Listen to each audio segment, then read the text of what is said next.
하나님의 말씀을 보도록 하겠습니다. 히브리서 10장 19절로 25절 말씀입니다. 히브리서 10장 19절로 25절 말씀.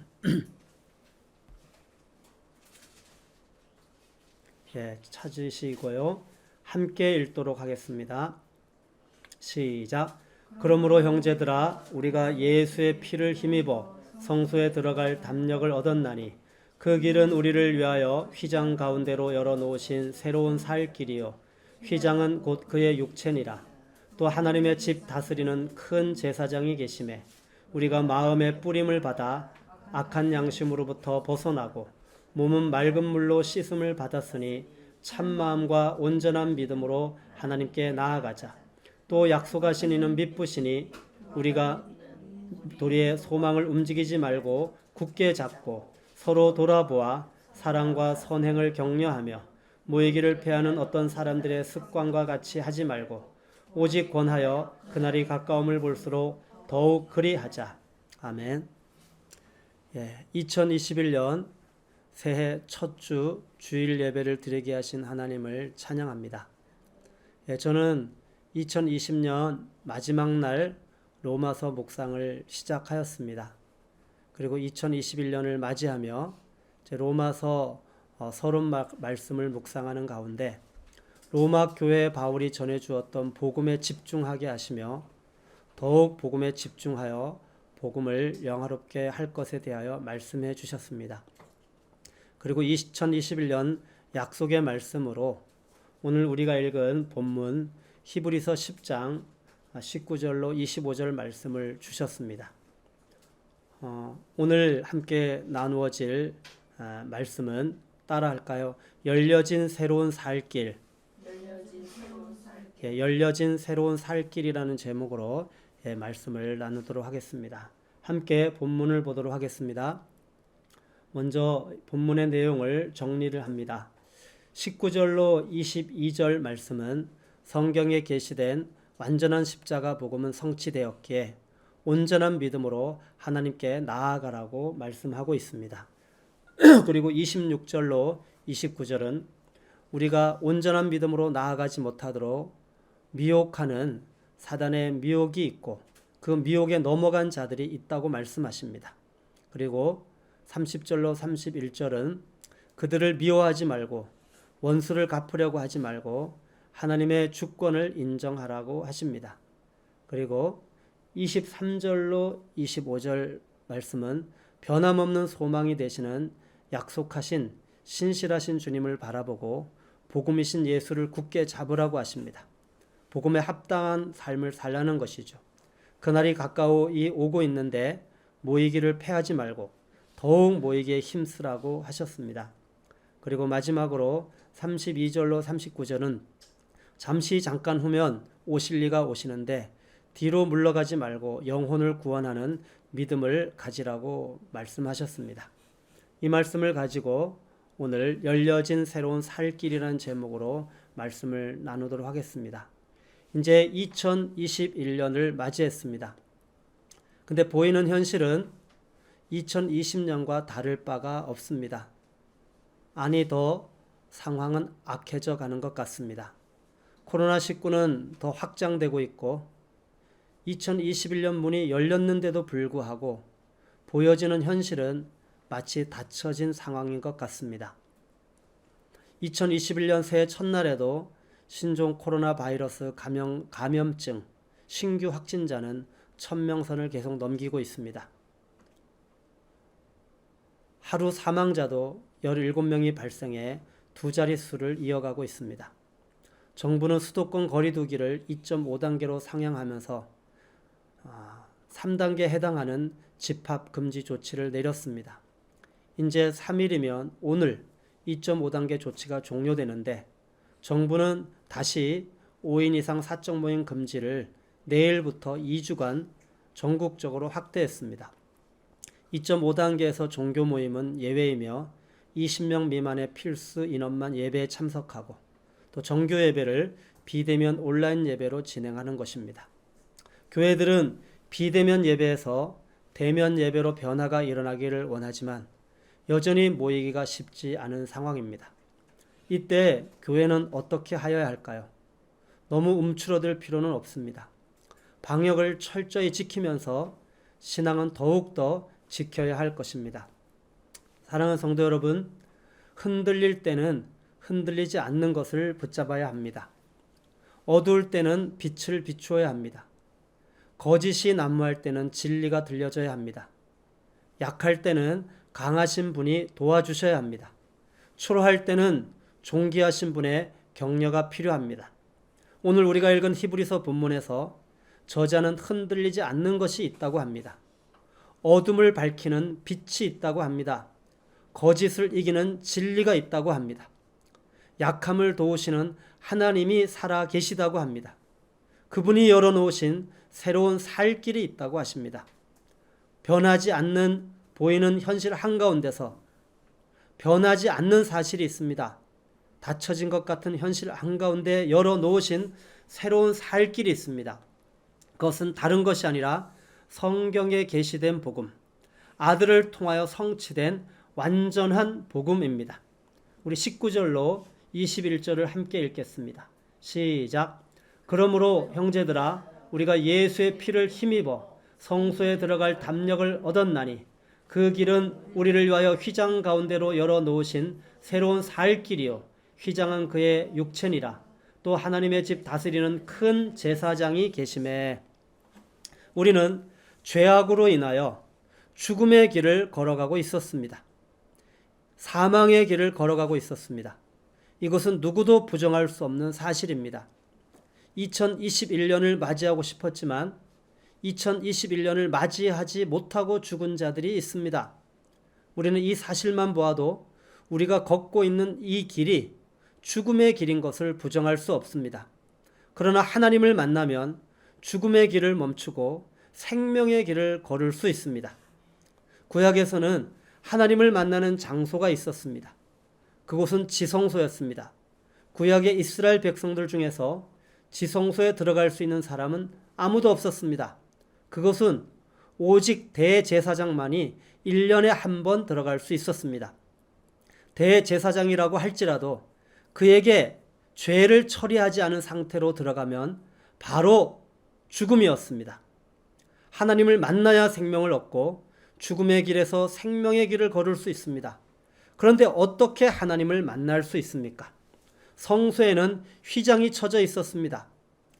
휘장은 문제가 없습니다.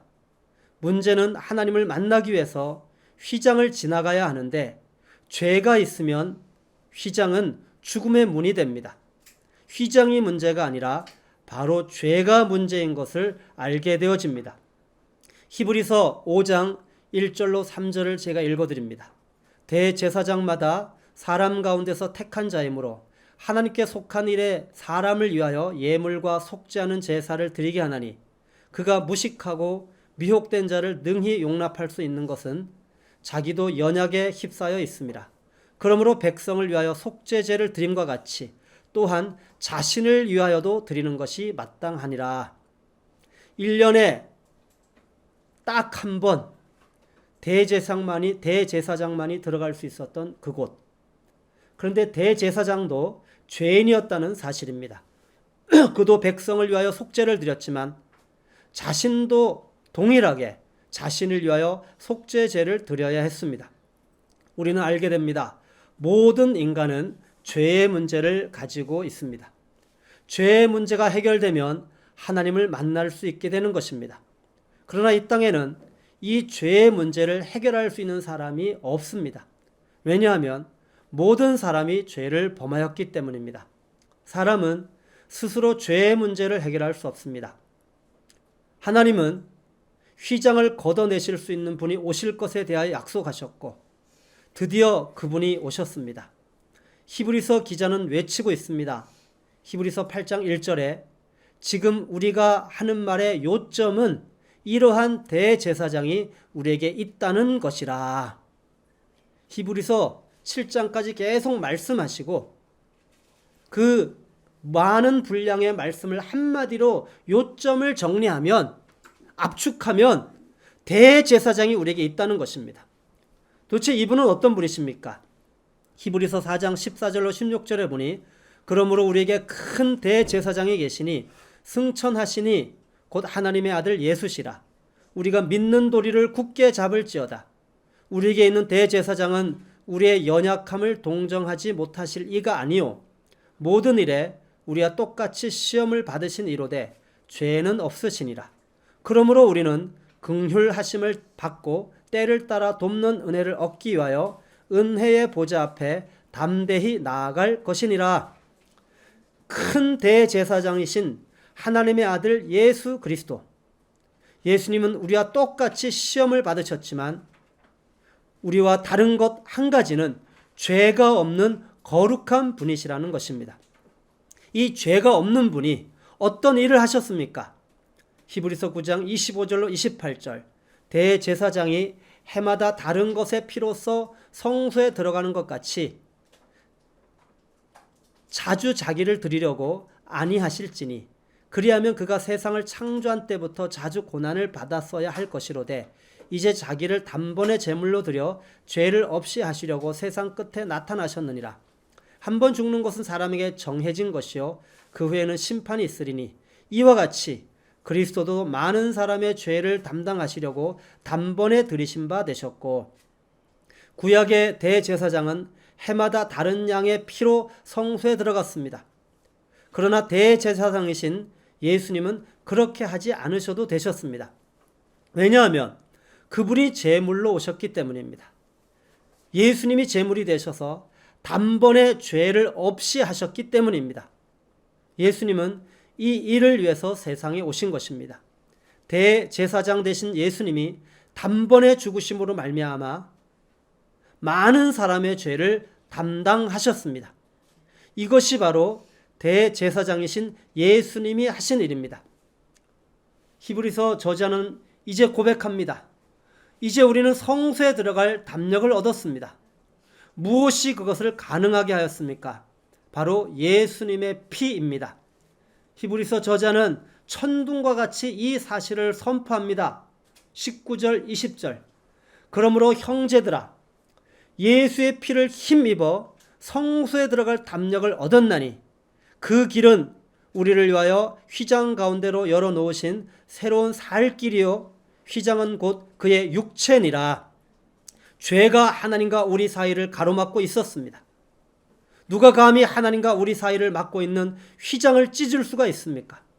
대제사장이신 예수님께서 자신의 육신의 죄를 정하시고 십자가에 죽으셨습니다. 죄의 삭은 사망입니다. 죄의 값이 예수의 죽음으로 치루어졌습니다. 그것이 휘장이 찢어진 참된 의미입니다. 알고 보니 예수님이 휘장이 되신 것입니다. 십자가에 달리셔서 죽으심으로 죄의 값이 치루어지면서 휘장이 찢어진 것입니다. 휘장은 죄의 값이었습니다. 그런데 주 예수님이 십자가에서 피를 흘리시면서 죽으셨습니다. 그 피가 죄의 값을 치루었습니다. 이것이 죄에 대한 속량입니다.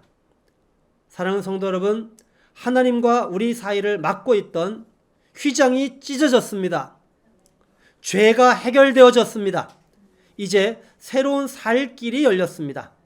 하나님을 만날 수 있는 길이 열렸습니다. 주 예수님의 말씀을 기억해 보십시오. 내가 곧 길이요 진리요 생명이니 나로 말미암지 않고는 아버지께로 올 자가 없느니라. 주님이 생명이시며 길이십니다. 하나님께 나아갈 수 있는 길이 열렸습니다.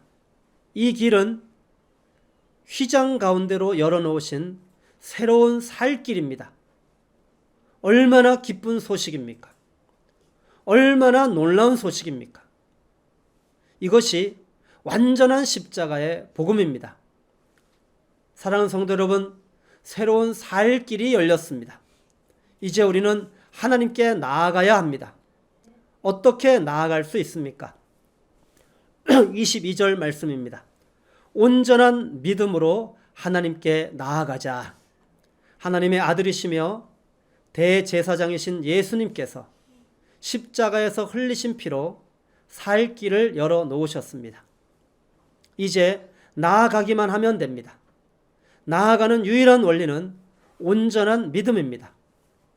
하나님께서 우리에게 주신 것은 완전한 복음 그리고 온전한 믿음입니다.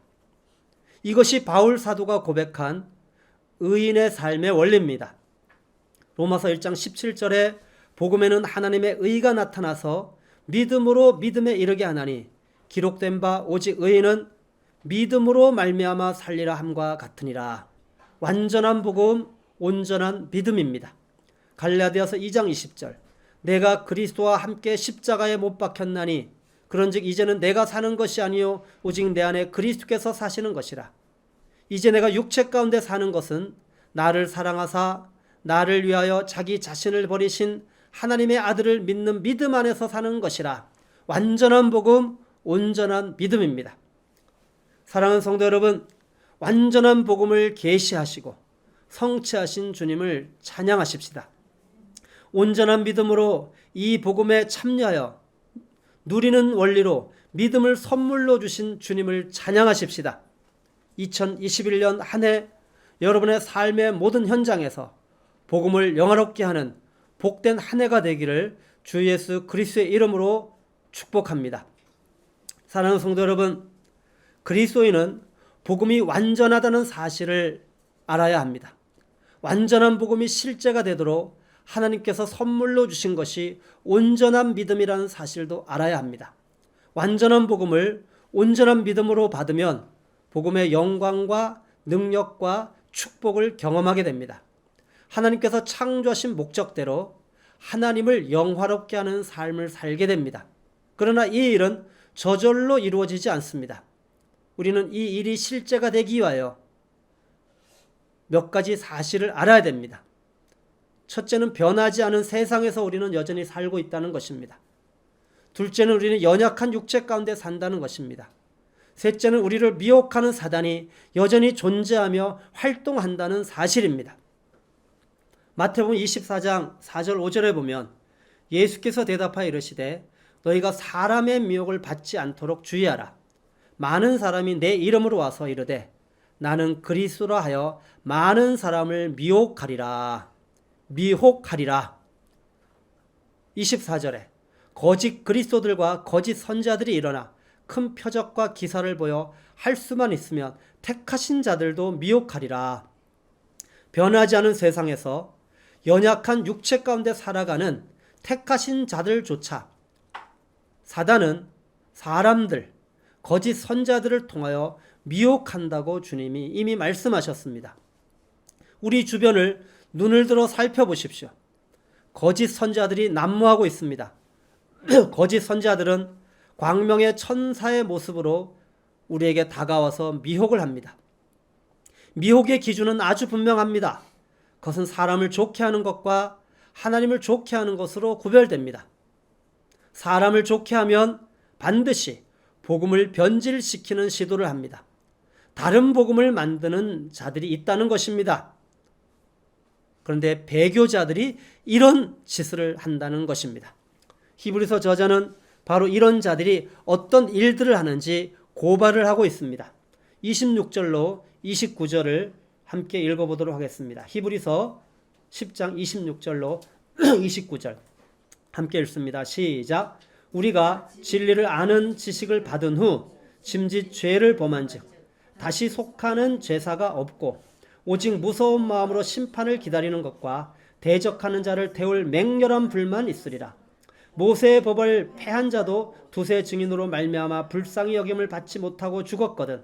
하물며 하나님의 아들을 짓밟고 자기를 거룩하게 한 언약의 피를 부정한 것으로 여기고 은혜의 성령을 욕되게 하는 자가 당연히 받을 형벌은 얼마나 더 무겁겠느냐. 너희는 생각하라. 배교자들이 일어날 것에 대한 말씀입니다. 배교자들은 어떤 자들입니까? 26절에 보니 진리를 아는 지식을 받은 후 죄를 범한 자들. 다시 말하면 진리의 지식을 들었지만 그 진리의 지식이 실제가 되지 않은 자들은 반드시 조건과 상황이 주어지면 자신의 실상을 드러내고 배교하는 일들이 일어난다는 것입니다. 이 사실을 알고 이 히브리서 저자는 모세 시대의 율법을 모독한 자의 비참한 최후를 예로 들면서 복음을 변질시켜 다른 복음을 따르게 하는 자들의 실상을 고발합니다. 복음이 실제가 되지 않은 자들, 복음을 말은 하지만 여전히 지식적으로만 알고 있는 자들, 그런 자들은 불쌍히 여김을 받지 못하고 죽게 된다고 합니다. 죄의 삭은 사망입니다.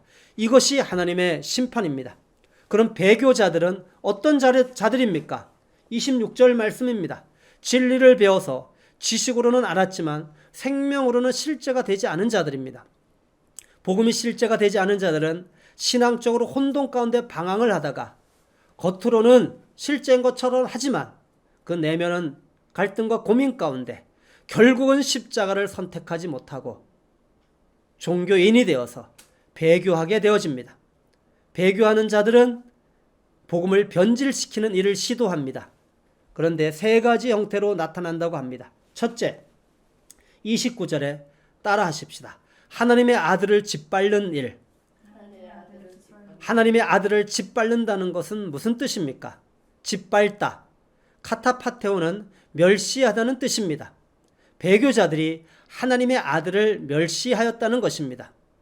이사야 53장 3절에 보면 그는 멸시를 받아 사람들에게 버림바 되었으며. 왜 사람들이 예수님을 멸시하였습니까? 예수님을 받아들이지 않았습니다. 그리고 예수님을 버렸습니다. 예수 그리스도께서 멸시를 받을 것에 대한 예언의 말씀입니다. 예수께서 이 땅에 오셔서 공생애를 시작할 때 사람들은 예수님을 왕으로 세우려고 하였습니다. 제자들도 그러한 동기를 가지고 따랐습니다. 그런데 예수님께서 십자가로 가실 때는 예수님을 멸시하였습니다. 예수님을 버려버렸습니다. 왜 예수님을 멸시하고 버렸습니까? 자기들이 원하는 구원자가 아니었기 때문입니다. 이들이 원하는 것은 죄로부터 구원하는 구원자가 아니라 여전히 병든 자아가 육체와 마음이 원하는 것, 영원한 것이 아닌 이 땅에 썩어 없어질 것, 소원 성취 문제 해결형의 구원자를 원하였기 때문입니다. 사랑하는 성도 여러분, 누가 예수님을 멸시하고 버리는 배교를 하게 됩니까? 누가 하나님의 아들을 짓밟습니까? 그것은 병든 자가 십자가에 죽지 않고 시퍼렇게 살아서 육체와 마음이 원하는 것을 하는 자들입니다. 안목의 정욕, 육신의 정욕, 이생의 자랑을 추구하는 것입니다. 여전히 이 세상에 대하여 죽지 않은 자들입니다. 여전히 병든 자가 죽지 않고 시퍼렇게 살아있는 자들입니다. 하나님의 아들을 짓밟는 자들, 이들에게 들려지는 준엄한 심판의 선고를 들어야 합니다. 불쌍히 여김을 받지 못하고 28절입니다. 불쌍히 여김을 받지 못하고 29절입니다. 당연히 받은 형벌은 얼마나 더 무겁겠느냐. 이 형벌이 무엇입니까? 마지막 때 받을 심판 이후에 받을 형벌입니다. 이 형벌은 다른 형벌이 아니라 지옥의 형벌입니다. 배교하는 자들은 어떤 일을 합니까? 둘째로 따라 하십시다. 거룩하게 한 언약의 피를 부정하게 여기는 일. 따라하세요. 거룩하게 한 언약의 피를 부정하게 여기는 일. 거룩하게 한 언약의 피를 부정한 것으로 여겼다는 것은 무슨 뜻입니까? 우리는 죄로 말미암아 하나님께 부정한 자들이었습니다. 우리의 어떤 노력으로도 우리의 죄를 용서받을 수 없었습니다. 하나님의 심판에서 피할 수 없었습니다. 우리는 죄에 대하여 진노하시는 하나님의 심판 아래 놓여 있는 자들입니다. 이런 죄인들을 위해서 예수님께서 십자가에서 흘리신 언약의 피는 우리의 죄를 속하는 속죄의 피였습니다. 이 피가 부정한 우리를 정결하게 하였습니다. 이 피가 거룩한 하나님의 백성이 되게 하였습니다. 이 피는 우리를 거룩하게 한 언약의 피입니다. 이 피를 보면서 이 피가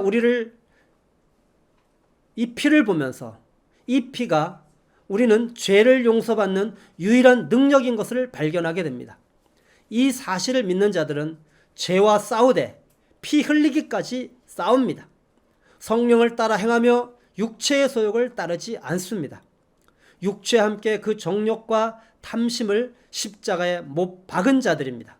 사랑하는 성도 여러분, 그럼 거룩하게 한 언약의 피를 부정하게 여겼다는 것은 무슨 뜻입니까? 이들은 죄에 대하여 관심이 없는 자들입니다. 이들은 죄를 용서받지 못한 자들이라는 것입니다. 이들은 하나님이 어떤 분이신지 전혀 알지 못하는 자들입니다. 거룩하게 한 언약의 피를 부정하게 여기는 일은 지금 어떻게 나타날 수 있습니까? 사랑하는 성도 여러분, 그것은 죄의 문제에는 관심이 없는 형태로 나타납니다. 하나님은 사랑이십니다. 그렇기 때문에 죄를 너무 강조하지 말라는 것입니다. 당신은 사랑받기에 태어난 사람인데 왜 그런 사람들에게 굳이 죄의 이야기를 하냐는 것입니다. 이미 예수님이 죄를 다 용서해 주셨는데 죄를 지식적으로, 이론적으로, 교리적으로만 말을 합니다. 그러나 그 죄가 한 사람에게 어떻게 실제가 되어야 되는지에 대해서는 전혀 언급을 하지 않습니다. 굳이 죄에 대한 이야기를 하지 않아도 괜찮다는 것입니다. 하나님은 사랑이시기 때문에 모두 다 천국에 가게 될 것이라고 이야기를 합니다. 긍정의 힘을 믿으라고 말을 합니다. 우리는 다 잘 될 것이라고 합니다. 교회 다니면 다 잘 된다는 것입니다.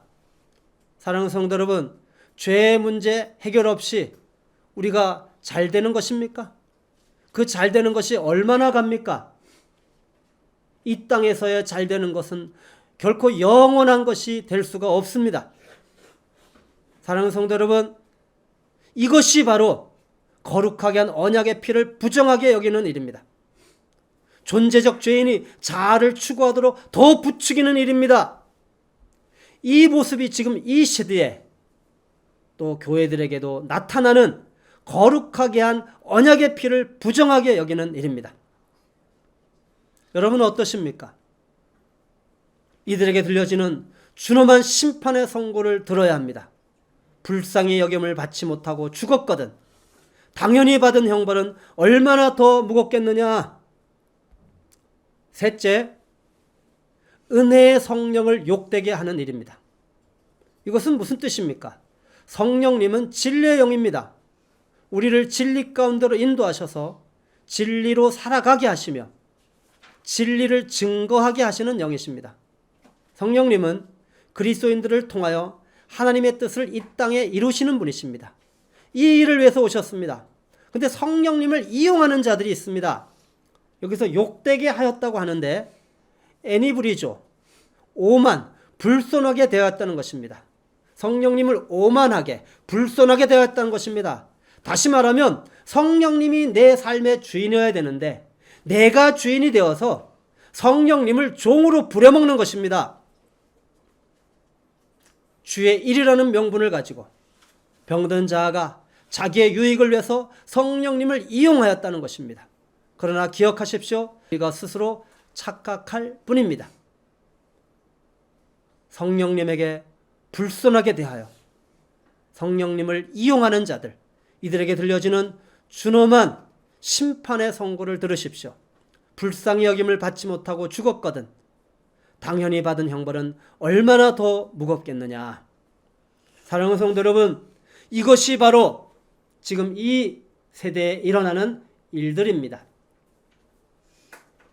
그러면 이러한 거짓 선지자들, 배교자들이 미혹하는 때에 완전한 복음을 온전한 믿음으로 믿는 그리스도인들은 어떤 삶을 살아야 합니까? 오늘 세 가지를 간단하게 핵심만 나누도록 하겠습니다. 따라하십시다. 주권을 인정하고 복음이신 예수 그리스도를 굳게 잡으라. 10장 30절에 보면 원수 갚는 것이 내게 있으니 내가 갚으리라 하시고 또다시 주께서 그의 백성을 심판하리라 말씀하신 것을 우리가 아노니 우리는 억울한 일을 당하면 상대에게 받은 대로 돌려주고 싶은 마음이 일어납니다. 그런데 이것이 바로 교회를 무너뜨리는 사단의 미혹입니다. 주님의 말씀을 들어보십시오. 원수는 하나님이 갚으십니다. 어떻게 갚으십니까? 심판하리라. 이것을 알라는 것입니다. 무슨 말씀입니까? 하나님의 주권을 인정하라는 것입니다. 사랑하는 성도 여러분, 우리가 무엇을 하려고 하지 마십시오. 주님이 하십니다. 원수 갚는 것도 주님이 하십니다. 우리의 사역도 주님이 하십니다. 잘하게 하시는 것도 주님이시고 열매 맺게 하시는 것도 주님이 하십니다. 주님의 주권을 인정하시기 바랍니다. 약속하신 이는 미쁘십니다. 우리는 주님의 주권을 인정하고 믿는 도리의 소망을 움직이지 말고 굳게 잡아야 합니다. 약속하신 이를 바라봅니다. 그분은 신실하시며 믿음의 근거이며 변함없는 소망이 되십니다. 사랑하는 성도 여러분, 여기저기 들려오는 미혹에 움직이지 마십시오. 하나님의 주권을 인정하십시오. 믿음의 주요 온전케 하시는 이인 복음이신 예수를 굳게 잡으십시오. 이것이 바로 이 미혹하는 세상 한가운데서, 닫혀진 것 같은 이 세상 한가운데서 살 기르신 주님 앞에 완전한 복음을 온전한 믿음으로 받고 나아가는 그리스도인의 삶의 모습입니다. 두 번째로는 따라하십시다. 서로 사랑하며 더욱 모이게 힘쓰라. 10장 24절에 서로 돌아보아 사랑과 선행을 격려하며 부르심을 받은 일상의 삶의 현장에서 서로 돌아보아 내 몸과 같이 이웃을 사랑하고 서로의 짐을 지고 섬기라고 하십니다. 아멘입니다. 25절에는 모이기를 패하는 어떤 사람들의 습관과 같이 하지 말고 오직 권하여 그날이 가까움을 볼수록 더욱 그리하라고 말씀하십니다. 그날이 가까이 오고 있습니다. 이때 모이기를 패하는 일들이 일어나고 있습니다. 이때 사랑이 식어지게 합니다. 형제 사랑을 잃어버리게 합니다. 그리스도를 우리에게서 빼앗으려는 시도가 일어나고 있습니다. 첫사랑을 빼앗으려는 시도입니다. 이때 주님이 말씀하십니다. 이 세대를 본받지 말고 마음을 새롭게 함으로 변화를 받아 하나님의 선하시고 온전하시고 기뻐하신 뜻이 무엇인지 분별하고 서로 사랑하며 더욱 모이게 힘쓰라고 말씀하십니다. 사랑하는 성도 여러분, 서로 사랑하십시오. 더욱 모이게 힘쓰십시오. 변명하지 마십시오. 합리화하지 마십시오. 사랑하는 것, 그리스도인이 모이는 곳에서는 어떤 합리화도 통하지 않습니다. 2021년 서로 사랑하며 더욱 모이게 힘쓰는 한 해가 되기를 주님의 이름으로 부탁을 드립니다. 세 번째로 따라하십시다. 사명에 순종하며 하나님의 나라를 바라보자. 38절 39절에 보면 나의 의인은 믿음으로 말미암아 살리라. 또한 뒤로 물러가면 내 마음이 그를 기뻐하지 아니하리라 하셨느냐. 우리는 뒤로 물러가 멸망할 자가 아니요 오직 영혼을 구원함에 이르는 믿음을 가진 자니라.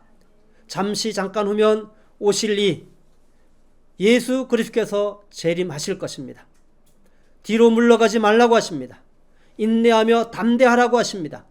영혼을 구원함에 이르는 믿음을 가지고 사명을 감당하라고 하십니다. 아멘입니다. 25절 말씀에 그날이 가까움을 볼수록 더욱 그리하자. 37절 말씀에 잠시 잠깐 후면 오실 이가 오시리니 지체하지 아니하시리라. 주 예수님께서 오고 계십니다. 그날이 가까워지고 있습니다. 잠시 잠깐 후면 그분은 곧 오실 것입니다. 32절 말씀에 전날에 너희가 빚을 받은 후에 고난의 큰 싸움을 견뎌낸 것을 생각하라. 34절에 더 낫고 영광 소유가 있는 줄 알미라. 고난의 큰 싸움을 견뎌낸 것을 기억하라고 하십니다. 그리고 더 낫고 영광 소유가 있는 곳 하나님의 나라를 바라보라고 하십니다. 부르심의 자리에서 더욱 하나님 나라의 부흥과 성교 완성을 소망하며 복음과 기도로 달려가라고 하십니다. 사명에 순종하며 하나님의 나라를 바라보라고 하십니다. 아멘입니다. 이제 말씀을 마치겠습니다. 5인 이상 사적 모임 금지가 2주 연장되었고 전국으로 확대되었습니다. 코로나19 확진자의 수는 줄어들 기미를 보이지 않습니다. 교회들은 비대면 예배를 드리며 대면으로 예배할 날을 기대하지만 그날이 언제일지 장담할 수가 없습니다. 2021년은 어떻게 보내야 하겠습니까? 열려졌습니다. 2021년. 그러나 보이는 상황은 닫혀져 있는 것 같습니다. 이때 우리는 보이는 상황에 반응하지 않습니다. 주의 약속의 말씀 앞에 섭니다. 대제사장이신 예수님께서 십자가에서 열어놓으신 열려진 새로운 살 길을 바라봅니다. 완전한 복음과 온전한 믿음을 선물로 주셨습니다. 하나님의 아들을 짓밟고 거룩하게 한 언약의 피를 부정하며 은혜의 성령을 욕되게 하는 일들이 일어나고 있습니다. 이때 우리는 결단하며 나아갑니다. 하나님의 주권을 인정하며 복음이신 예수 그리스도를 굳게 잡겠습니다. 서로 사랑하며 더욱 모이게 힘쓰겠습니다. 사명을 감당하며 하나님의 나라를 더욱 소망하겠습니다. 잠시 잠깐 후면 곧 오실 이 예수 그리스도를 더욱더 간절히 기대하겠습니다. 2021년 한 해 복음 앞에 서며 복음을 누리며 복음을 전하여 복음을 영화롭게 하는 하늘에 속한 신령한 복이 충만하게 임하기를, 여러분 각 10년 가운데 충만하게 임하기를 기도합니다. 함께 기도하시겠습니다. 사랑하는 주님, 2021년이 열렸습니다. 그러나 눈에 보이는 상황은 닫혀 있는 것 같습니다. 한 해를 시작하며 믿음의 눈을 열어 열려진 새로운 살 길을 보여주셔서 감사합니다. 주 예수님께서 열어놓으신 생명의 길, 십자가의 길을 봅니다. 사단의 미혹이 강력할지라도 주님이 주신 완전한 복음에 온전한 믿음으로 나아가게 하여 주십시오. 여기저기서 들려오는 미혹의 소리에 반응하지 않게 하여 주십시오. 하나님의 주권을 인정하고 복음신 예수 그리스도를 더욱 붙들게 하여 주십시오. 서로 사랑하며 더욱 모이게 힘쓰게 하여 주십시오. 사명에 순종하며 하나님의 나라를 더욱 소망하게 하여 주십시오. 예수님의 이름으로 기도하였습니다.